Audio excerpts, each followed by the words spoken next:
प्रिय विद्यार्थियों, आज हम बीए प्रथम वर्ष इतिहास के द्वितीय प्रश्न पत्र के अंतर्गत भारतीय साहित्य विरासत के संदर्भ में कालिदास और तुलसीदास के साहित्य के विषय में चर्चा करेंगे।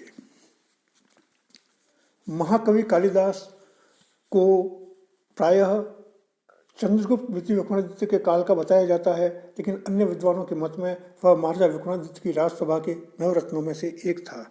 इस संबंध में पर्याप्त मत वैभिन्न दृष्टिगोचर होता है, किंतु हम उनकी ऐतिहासिकता के विषय में न जाकर उनके साहित्य के विषय में चर्चा करना अधिक उचित समझते हैं। कालिदास के बाल्यकाल और शिक्षा के संबंध में प्रामाणिक जानकारी नहीं मिलती। कहा जाता है कि कालिदास जिस पेड़ की डाल पर बैठते थे उसी को काटने लग जाते थे। वहाँ के राजा की पुत्री विद्युत्तमा समस्त कलाओं और विद्याओं में निपुण थी, किंतु अभिमानी होने के कारण वह राजा के पंडितों का अपमान करते थे। इसलिए राज्य पंडितों ने राजकुमारी का मान मर्दन करने के लिए मूर्ख कालिदास को पकड़कर राजा के दरबार में यह कहकर प्रस्तुत किया कि अत्यंत विद्वान है, किसी को भी शास्त्रार्थ में परास्त कर सकता है। राजा ने अपनी पुत्री का विवाह मूर्ख कालिदास के साथ कर दिया। विवाह के पश्चात विद्युत्तमा को कालिदास की मूर्खता का ज्ञान हुआ तो उसने कालिदास का घनघोर अपमान किया। तब कालिदास अध्ययन करने के लिए चले गए और अनेक वर्षों तक व्याकरण और काव्यशास्त्र का अध्ययन करने के बाद जब घर लौटे तो विद्युत्तमा ने उनका स्वागत किया। विद्युत्तमा द्वारा कहे गए स्वागत वाक्य अस्ति काश्चिद गर्थ अर्थात अस्ति काश्चिद द्वागर्थ को आधार मानकर ही कालिदास ने कुमार संभव, मेघदूत और रघुवंश की रचना की। एक दूसरी मान्यता यह भी है कि अपनी पत्नी से अपमानित होकर वे घर से सीधे काली के मंदिर पहुंचे और उन्होंने देवी को प्रसन्न करने के लिए अपनी जिह्वा काटकर देवी के चरणों में अर्पित कर दी। देवी ने प्रसन्न होकर कालिदास को समस्त शास्त्रों का ज्ञाता और महाकवि बना दिया। माना जाता है कि देवी काली की कृपा करने के कारण ही उनका नाम कालिदास पड़ा, लेकिन ये सब बातें किंवदंतियां हैं। कालिदास की रचनाओं के अंतर्गत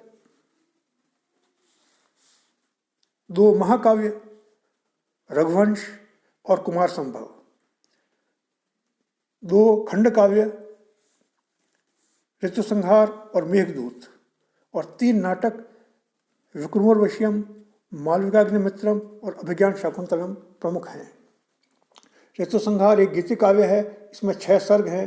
प्रत्येक सर्ग में एक ऋतु क्रमशः ग्रीष्म, वर्षा, शरद, हेमंत, शिशिर और वसंत ऋतु का बड़ा सुंदर वर्णन किया गया है। इसे कालिदास की प्रथम कृति माना जाता है।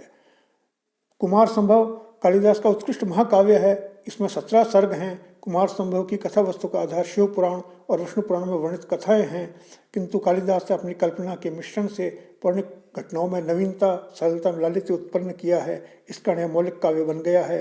इसके प्रथम सर्ग में पृथ्वीराज हिमालय के सौंदर्य का हृदयग्राही वर्णन, दूसरे सर्ग में बसंत ऋतु एवं वन की अनुपम शोभा, तीसरे में शिव की समाधि, चौथे में शिव द्वारा कामदेव का दहन और हत्ती का करुण विलाप, पांचवें में पार्वती की तपस्या, शिव और पार्वती में संवाद, बाद के सर्गों में शिव पार्वती विवाह, कुमार कार्तिकेय का जन्म, देवताओं का सेनापति नियुक्त होना, तारका वध का वर्णन है।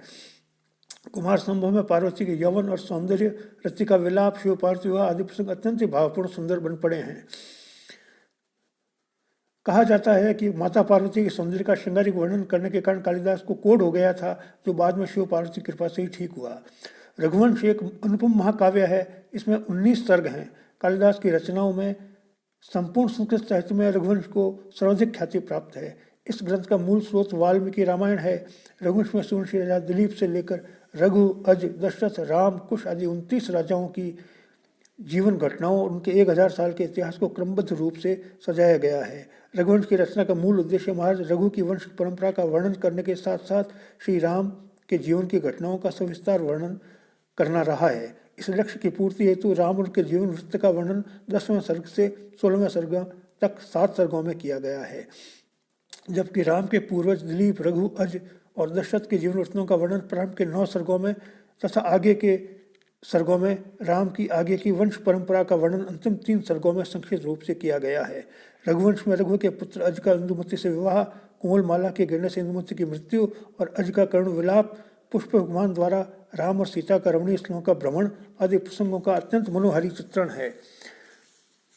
मेघदूत संस्कृत साहित्य का ही नहीं अपितु विश्व साहित्य का ऐसा दूत काव्य, इसकी क्षमता का कोई अन्य दूत काव्य तक उपलब्ध नहीं हुआ है। मेघदूत में 111 पद्य हैं। इस ग्रंथ के 2 खंड हैं, पूर्व मेघ तथा उत्तर मेघ। इस काव्य में एक यक्ष का वर्णन है। इसे अपने स्वामी कुबेर के शाप के कारण अपनी पत्नी को अलकापुरी में छोड़कर रामगिरी पर्वत पर रहना पड़ा। पत्नी से वियोग उसके लिए असहनीय सिद्ध हुआ।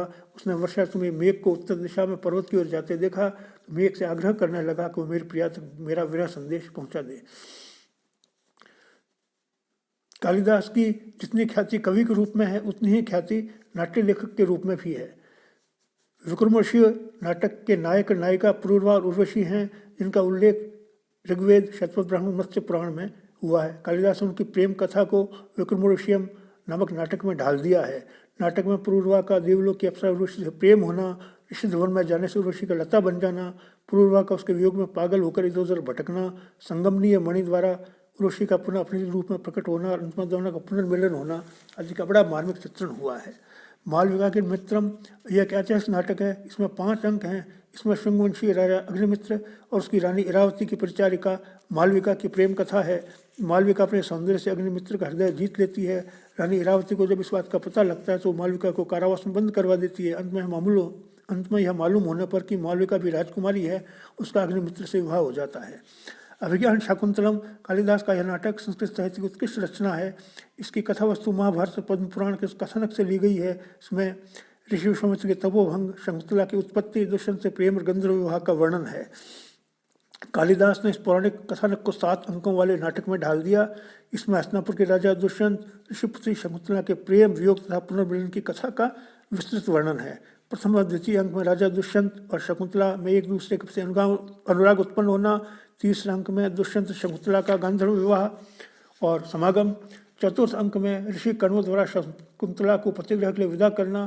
पंचम अंक में ऋषि दुर्वासा के शाप के कारण दुष्यंत का शकुंतला को न पहचानना और शकुंतला का अपनी माता मेनका के साथ मारीच ऋषि के आश्रम में जाकर रहना। छठे अंक में अंगूठी मिलने पर दुष्यंत को शकुंतला की याद आना और दुखी होना। 7वें अंक में स्वर्ग से लौटते समय दुष्यंत का मारीच ऋषि के आश्रम में अपने पुत्र सर्वदमन तथा शकुंतला से मिलना आदि प्रसंगों का वर्णन किया गया है। कालिदास के साहित्य की विशेषताओं के अंतर्गत उनकी भाषा और छंद योजना की परिपक्वता और उत्कृष्टता के दर्शन होते हैं। विषयों में भी सरसता दृष्टिगोचर होती है। कालिदास ने वेद, पुराण, इतिहास, दर्शन ग्रंथों से अपने विषयों और नायक नायिकाओं को चुनाव किया और उन्हें रोचक रचनाओं में ढाल दिया। कालिदास का साहित्य नाना प्रकार की उपमाओं और रूपकों से समृद्ध है। उनकी उपमाएं सजीव और चित्रात्मक हैं, जिनके बिना छंद सौंदर्य विहीन एवं निरस हो जाते हैं। कालिदास ने प्रकृति से तादात्म्य में स्थापित करते हुए अभिज्ञान शाकुंतलम के प्रथम अंक में चंचल हिरणों की क्रीड़ाएं, भरों की रागमयी गुंजार, माधवीर केतकी की मादक सुगंध, शीतल छाया प्रदान करने वाले शोक कदम के वृक्ष के द्वारा कथानक का सजीव वातावरण तैयार किया है। मानवीय भावनाओं के चित्रण के अंतर्गत महाकवि ने मानव जीवन के ऐसे गुह्यतम रहस्यों का भी सजीव चित्रण किया, इसमें साधारण व्यक्ति की दृष्टि ही नहीं जाती। कालिदास ने दुष्यंत शकुंतला के प्रेम तरंगों का हृदयग्राही वर्णन किया है। दुष्यंत संकेतों के माध्यम से अपना प्रेम प्रकट करता है, किंतु शकुंतला नारी सुलभ लज्जा के कारण नयन झुकाए मौन रहती है। महाकवि ने नारी मन के सुकोमल भावों का अत्यंत सुंदर चित्रण किया है। सौंदर्य वर्णन के अंतर्गत कालिदास अपनी रचनाओं में प्रकृति और नारी के सौंदर्य का हृदयग्राही वर्णन किया है। कुमार संभव में हिमालय पर्वत की शोभा, रघुवंश में वशिष्ठ ऋषि के तपोवन और त्रिवेणी के सौंदर्य का वर्णन, ऋतुसंहार में ऋतुओं के सौंदर्य का वर्णन अत्यंत मनोहारी है। प्रकृति सौंदर्य के साथ साथ कालिदास का नारी सौंदर्य वर्णन भी मनमोहक है। महाकवि ने कुमार संभव में पार्वती, अभिज्ञान शाकुंतलम में शकुंतला के सौंदर्य का वर्णन किया है। मेघदूत में यक्ष मेघ से अपनी पत्नी के सौंदर्य का बखान करता है। इस प्रकार कालिदास की रचनाओं के आधार पर यह कहा जा सकता है कि कालिदास न केवल अपने समय के वर्ण संस्कृत साहित्य के संपूर्ण विश्व साहित्य के कालजयी कवि एवं नाटककार थे। आज की वीडियो में इतना ही। धन्यवाद।